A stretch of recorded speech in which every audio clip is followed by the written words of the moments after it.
Hello, my lovelies. My name is Ingrid Marsh, and this is Midlife Redefined, the podcast that invites you, my darling, to bury the hatchet, bury those wounds, and bounce back to live the life that you was designed to live.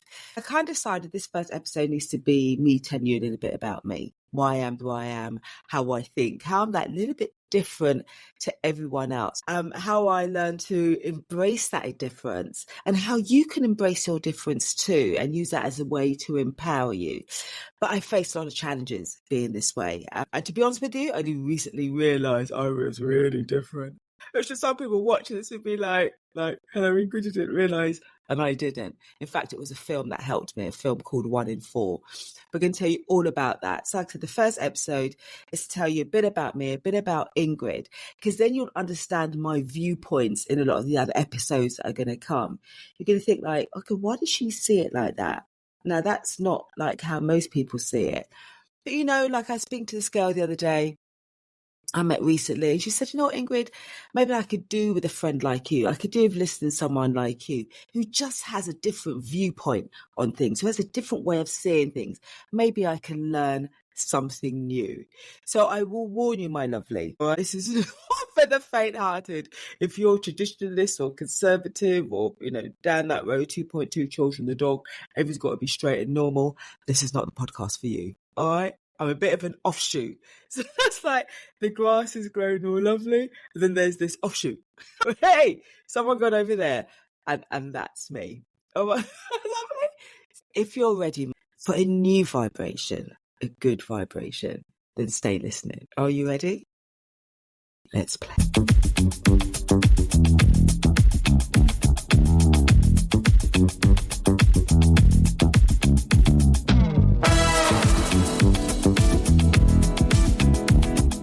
So the thing is, what is an offshoot? Why do you describe yourself as an offshoot? And if you're an offshoot, then you're going to really get over my show. So offshoots tend to see things that little bit differently to everyone else. And to us, it is perfectly normal. Now, closest to offshoots, you might have like a middle child syndrome or people who deem the black sheep. Whenever I've met someone that says they've got 3 children, and I always ask them, what's the middle child like? Because I know that one usually has a bit of their own character. And the way they describe them, I always think, oh, sounds like me. And my setup was, there were 7 children, one died, so there were 6. And there's always 2 groups of 3. And I was the middle of the second group. Does that make sense? If you were the black sheep of the family, you might get with me a little bit more. Because you just find convention and the normal way of doing things just stifling. Do you know what I mean? Like, you just can't get with that stuff. So you might be able to relate to what I do. But then even so, I've met black sheep and I've met middle child. And it's like, Ingrid, you're even really different than them. But the funny thing is, my lovely, is that I didn't realise I was different. Like, I just thought, well, everyone's different. It was only recently when I watched this film on Netflix called 1 in 4. And that's when I thought, this is what people are talking about. This is the difference that people are talking about. And before I get to will I get to a spoiler? Okay, so 1 in 4 is a documentary about 4 children, quadruplets, that were born in Britain. They're the first ones who have been born in this country. And what happened is that they're fundamentally all the same. But there was one child, one of the 4, who was completely different. And this was intriguing to me, because I'm really big into like psychology, human behavior, that kind of thing. And I remember watching that thinking, why is she so different? So the difference was, and even in the test that they'd done, the difference was that she was prepared, for example, to leave her other sisters, go off and make other mates and mix with other people, whereas her other sisters kind of felt they had to stay together. And I remember thinking, that's me. Like, I'm happy to just go off and be with a whole different group of people. And I don't really care too much what those people look like, what age they are, what sex, gender. I would just go off like I really just live by my heart and how something or situation makes me feel. And what was also really interesting about this, the different one at the 4, was that they tested her as a child, and there was this phonics testing that they had to do. And she picked it up really fast, really differently, really quickly.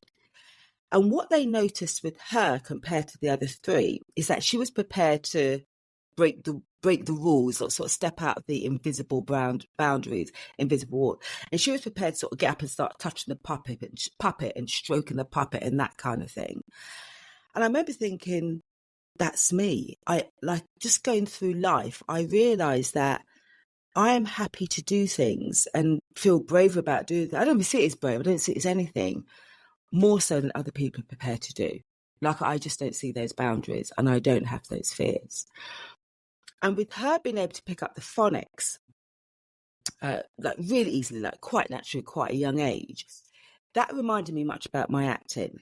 That I'd go to these like acting classes and wonder what everyone was doing. Like, wonder why they were doing all this like shouting stuff and making these noises and standing up and down. Like, I used to sit there thinking, what is that to do with acting?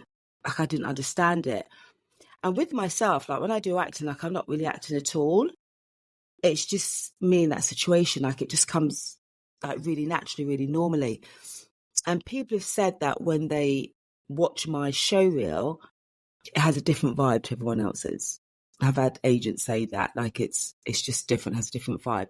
I was in a theatre performance once, and at the end, the lady came to see me off stage, and she just said, like, you were just different to everyone else. I can't explain. It's different. It's a different vibe. And in fact, when people talk about acting and being an actor, I actually struggle with the term, because to me, it doesn't feel like I'm acting at all. It's real to me. And it just comes from within. It just feels like a really natural thing to do. It's me in that situation. I don't know what all these courses and that were for, but being this way has a lot of advantages, but it also has a lot of disadvantages, a lot of challenges. And I'm going to share those with you too. So let's start with the advantages. Let's start with the good things. Some of the advantages of being like this is that, as I mentioned earlier, you're blind to the barriers that other people see. You just can't see those obstacles. They're just not in your viewpoint. You can't see them. You wonder why other people find this such a challenge. So this is an advantage. Also has its downsides, which I'll be touched on. But I don't seem to have, like, I can have fear before I do anything. There's fear about starting this podcast. There's fear about, going on set for the first time. There's fear. But I realise my fear doesn't cripple me like it does other people. And I do get crippled by it, but I can just navigate it that little bit easier. I've heard this saying before where people say that they don't see colour and it kind of annoys people. But that really is the case for myself. It doesn't mean that people don't see my colour and I don't face the same disadvantages and prejudices and issues that other people face.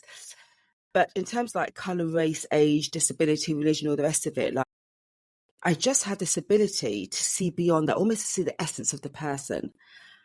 And I struggle to realise that other people don't see what I see. It's taken me years to realise that.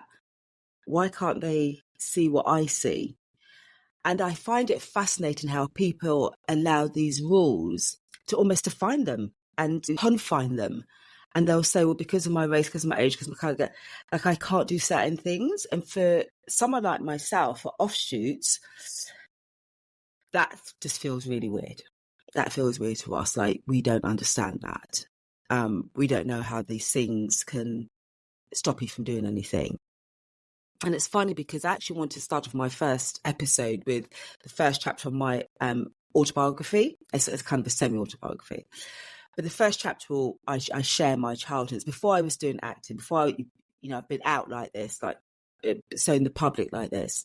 And when I talk about how I was in primary school and childhood, and I read that to you, and I might do it on the next episode, I'll decide, my first chapter. And you'll realise from that I just saw the world differently. And I've been like this since a child, kind of thing. So it makes you more bold. It makes you more independent. You're not defined by these rules. And the one about marriage, I'm going to do a whole separate podcast on that. But the way people have sort of like marriage or partner defining them, like my brain struggles with that. Like, I don't get that. It's like, well, it's a nice have, but it's not must have, right? And the other things is that how much I'm happy being alone. I'm happy being by myself. I need that alone time. I need that alone time to recharge myself. I've read along the way that I could be described as an old soul, and that relates to me quite a bit. I relate to that quite a bit when I read what an old soul is, because I must have that alone time and I enjoy being by myself. But certainly, I think it's what it gives me quite a youthful spirit, which is why a lot of the time I find myself hanging out with people sort of like half my age. When I used to go out there years ago and do lots of talks, I realised that people around my age group like hated me, they wanted to kill me. But people who are half my age group kind of got with me, and it was just like, oh, this is like a fresh voice that they wanted to hear. They kind of got my spirit more. Does that make sense? And overall, I feel I can make an environment, some situation just that little bit more fresher. And people describe me with like a breath of fresh air. So these are some of the wonderful things with being an offshoot. But equally, there are disadvantages. So let's talk a little bit about those. Because I am, say, like different on this offshoot, what I attract a lot is a lot of bullying. I'm ostracized a lot. I'm badgered for being different. And the worst thing is, like I said, I didn't realize this different was an issue. I remember a girlfriend once saying, oh, no, you don't want to say you're different. I don't say different. You've got to say you're unique. I remember thinking, I like different. I like the word different. So what do you want to start looking like and be like everyone else for? The world would be so boring. Like, difference is cool. And I couldn't understand why I was getting this ostracization and being bullied and going through the savagery for being the way I am, because I like me. I still like me. I love me. I love myself because my decisions come from my heart. They come from my soul. So why should I not like me? But I couldn't understand what this was about, this whole ostracization stuff, this whole cruelty, this savagery. And I think it's fair to say that, like I'm 56 now, I'm only just getting it, just understanding it and just being able to navigate it. But for most of my life, I couldn't understand it. I couldn't understand why. But it's weird because people say to me things like, I bet you blame yourself, don't you, in these situations? It's like, no, I do blame myself because I like me. My decisions come from my heart, they come from my soul. So why shouldn't I like myself? I just couldn't understand what other people's issues were.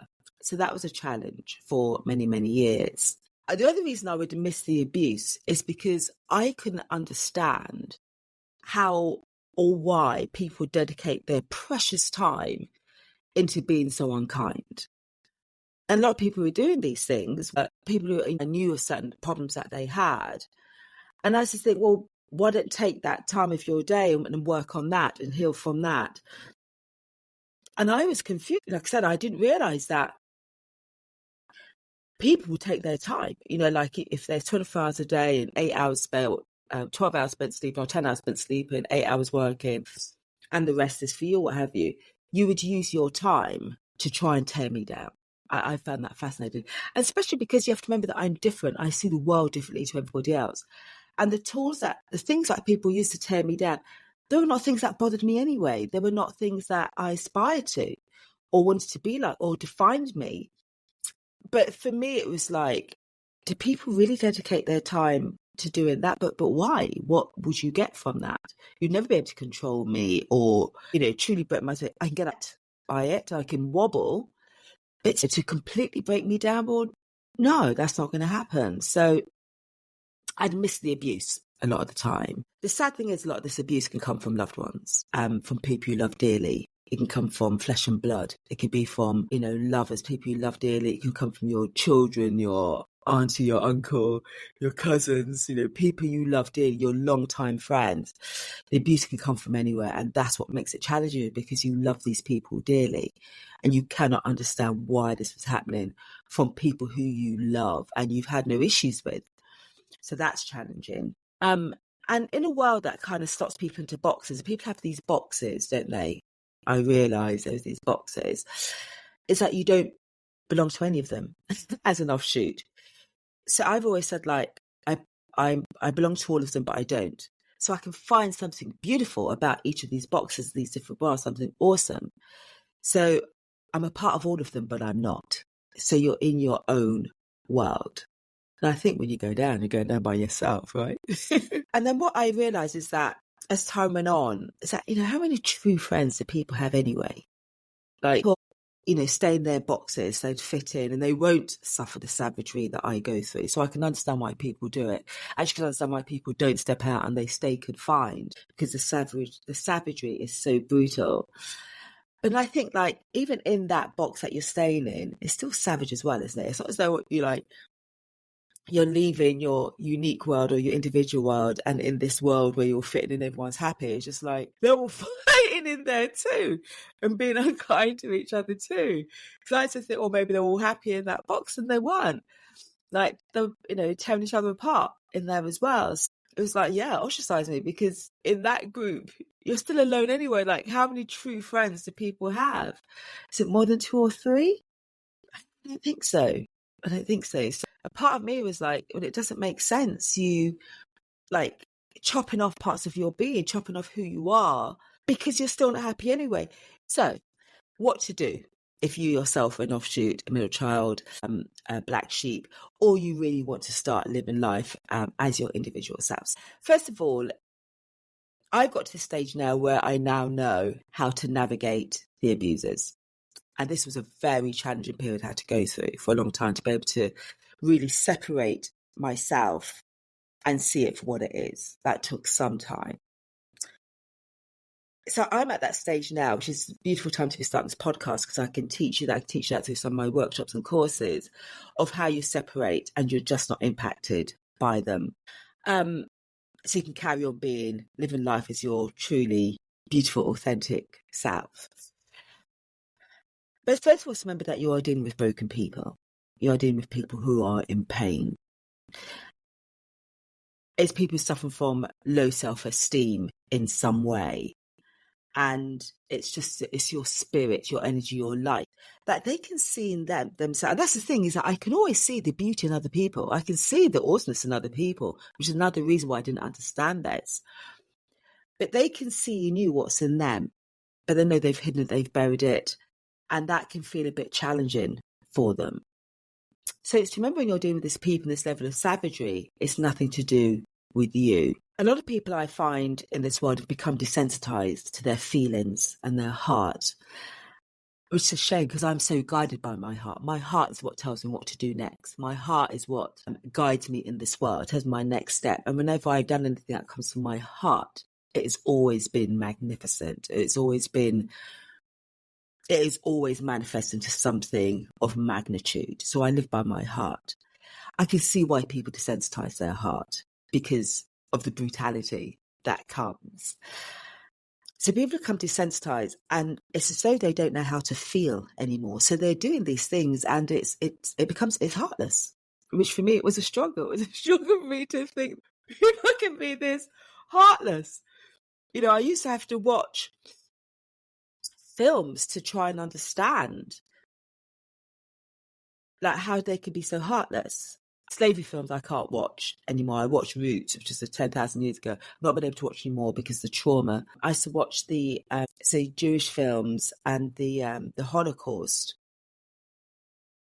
to try and understand, like, how can people be so evil and not feel what they're doing.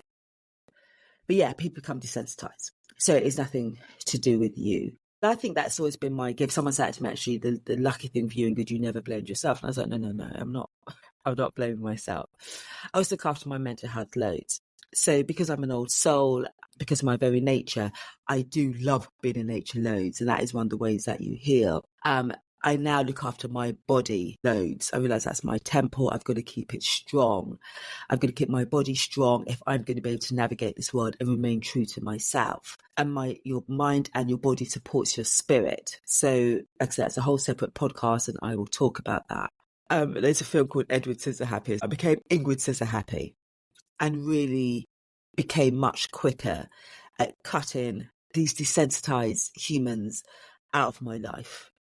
Like one sniff and they were gone. Whereas before, when I was growing up and I didn't understand it, it might be several sniffers. So I felt that I could help to change the environment. They can see what joy and love I have, and everyone would be happy.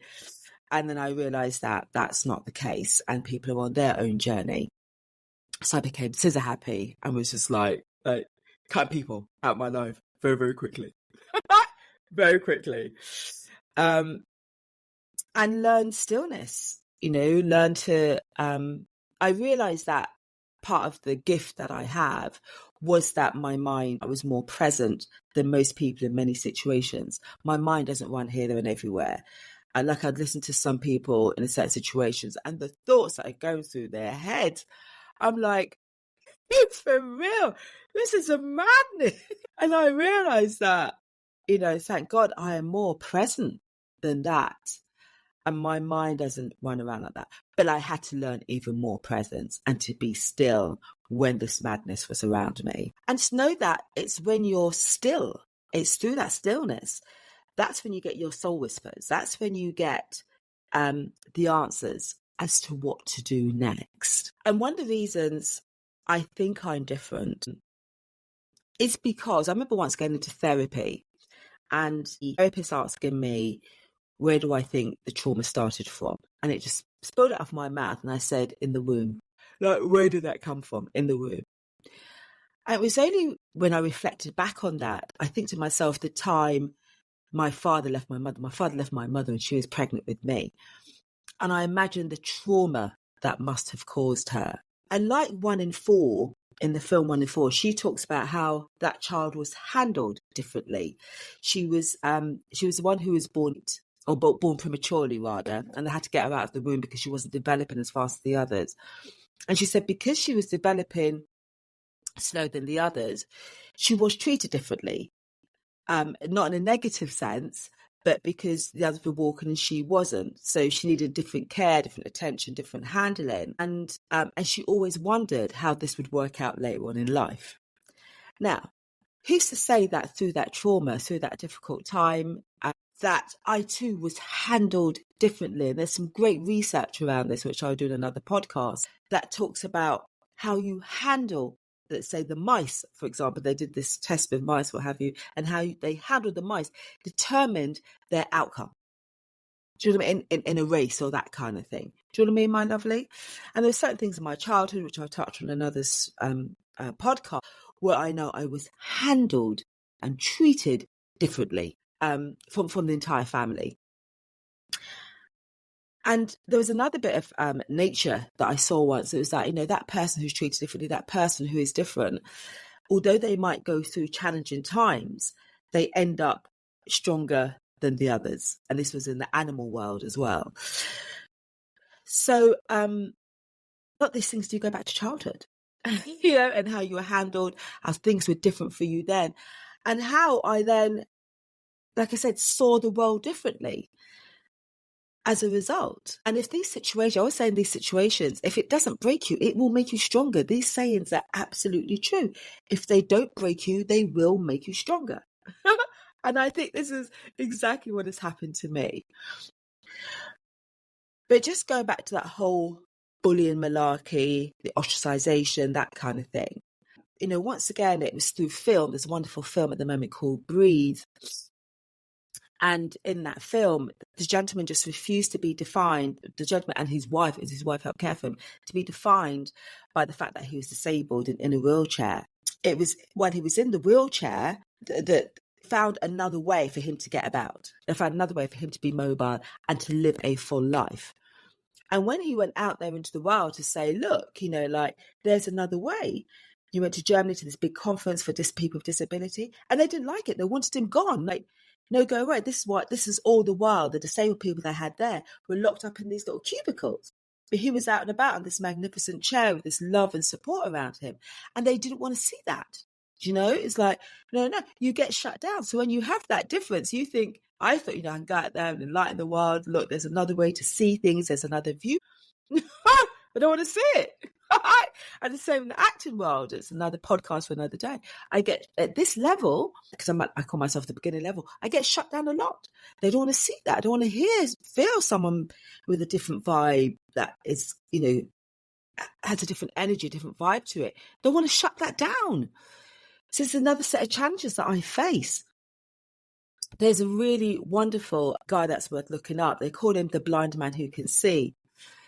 And once again was treated differently from a positive perspective, as a child, the mother went through a lot of abuse as a child. And she said that she doesn't want her child to have the same fears she had. She doesn't want these things to happen to her child. So she raised him differently. And he was blind, but she didn't treat him like a blind child. He was allowed to climb trees and fall down and navigate life that way through falling down. She wanted him to have no fears. It was all done with love. So with this guy, he then developed a very unique way of hearing. He could hear like bats. So bats can't see, but they navigate through life through their hearing. And he had developed the same technique. He could see through acquiring this intensified, he'd fine-tuned his ears. And this guy can ride his bike through city traffic. He's blind as a bat. He can ride his bike through city traffic. But once again, when he went to blind school, instead of them feeling inspired and thinking, oh, there's another way. No, he was bullied, he was vilified, he was torn down. They didn't want to see. There is one way of being blind. And that's not it. So for me, it's like, I'm a woman, women are not meant to feel like this. You're supposed to feel that you are defined by, having a man or being married or what have you. You're supposed to feel that way. The man's supposed to be your God. You're not supposed to be this free spirit. Just like, I'm sorry, babe. I'm good with or without them. I'm black. I'm a person of color. We're not supposed to have this confidence. We're supposed to be oppressed, and be angry. And, I'm always going to smile on my face. People don't like it. For my age, there are rules for being this age group, right? This is what Midlife Redefined's come about. There are rules. And it's like, I'm defying those things. And people don't like it. It's like I said, my darling, I know this podcast is not going to be for everyone. But for those of you who think, do you know what, like, there might be another way. This might just be the podcast for you. So thank you so much for joining me on my first episode. I've done it at last. There's been so much procrastination getting this out. So I've done it at last. Let's hope everything's fine with the recording. And don't forget, my lovely, to follow, like, share, download. If you've got something juicy to say, leave a lovely comment. But hey, it's a new day, my darling. And maybe, just maybe, it's time for a plan B. I love you.